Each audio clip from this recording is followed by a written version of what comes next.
Hey guys, for this cake, my client requested a black and red heart-shaped cake with bows and a photo of Paige on top. She also wanted me to incorporate a little bit of pink. I had so many different ideas, so I ended up drawing out a sketch, and here's what I came up with. I decided to do a corset type of design in the front, and I thought I recorded this part, but turns out I wasn't recording the entire time. So unfortunately, I couldn't show you guys, but I just crisscrossed black ribbon. And this was inspired by the corset that Paige was wearing in the photo that my client requested for the cake. Next, I got started on the piping, and I'm pretty much following my sketch. So I'm doing a black border on the bottom, and then I decided to do some ruffling with pink and then a black border on top. Next, I added the edible image on top, and I usually like for the edible image to fill the entire space. But I had an idea in mind for this design, so I made it a little bit smaller, and I'm going to be doing this crisscross design on top. There was definitely a little bit less space than I had anticipated, but I worked with what I had and still managed to fill in and do the crisscross design. Then I went ahead and piped two borders on the sides of the corset here in the front so I could get started on the rest of the piping. I used a little heart-shaped cookie cutter to mark where I wanted to do hearts because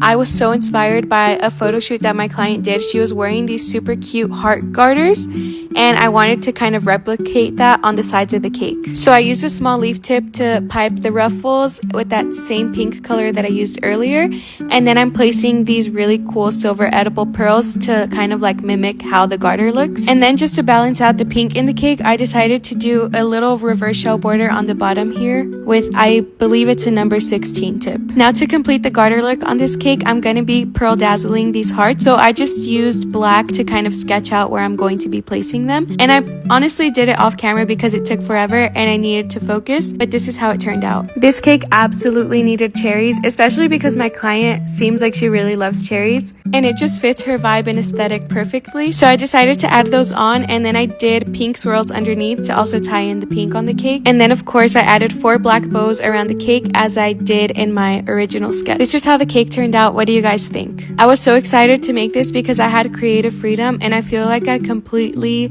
brought my client's vision to life, and she was so obsessed with the cake. She posted photos of the cake on her Instagram, and Paige's account reposted it on their story, so I was so happy about that. Like always, let me know what you guys think in the comments, and make sure to follow me for more cake decorating videos, and I'll see you in the next one. Bye!